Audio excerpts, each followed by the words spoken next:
ជំរាបសួរពុកម៉ែបងប្អូនខ្ញុំរ៉ូយ៉ាល់មកទៀតហើយថ្ងៃនេះធ្វើ vlog ថ្មីមួយទៀតសង្ក្រាន្តនៅវិហារសសរ100បាទ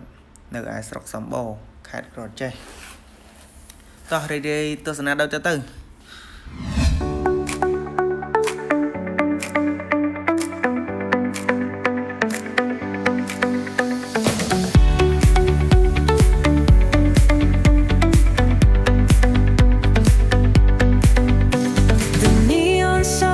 light up the night.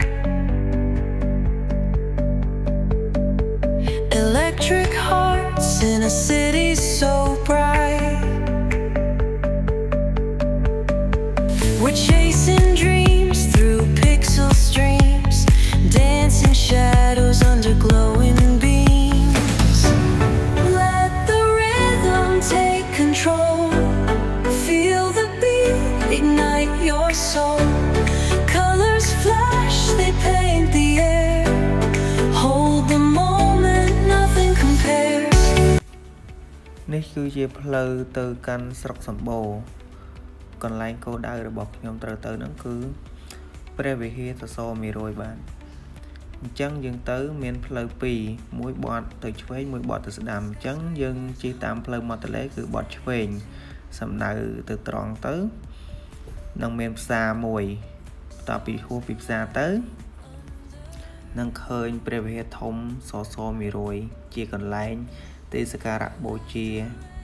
ដ៏ស័ក្តិសិទ្ធិរបស់ប្រជាជននៅក្នុងខេត្តក្រចេះផងដែរបាទតោះរីករាយទស្សនាបន្តទៀត Lost in the pulse of a reckless dance, caught in the glow of fleeting time, a spark of love that feels divine. នៅតាមដងផ្លូវមានយុវជនយុវនារីហើយនិងបងប្អូនជាជនខ្មែរកំពុងតែជិះទឹកដាក់គ្នាហើយប្រកួតអត់ប្រកាន់ទេដោយសារ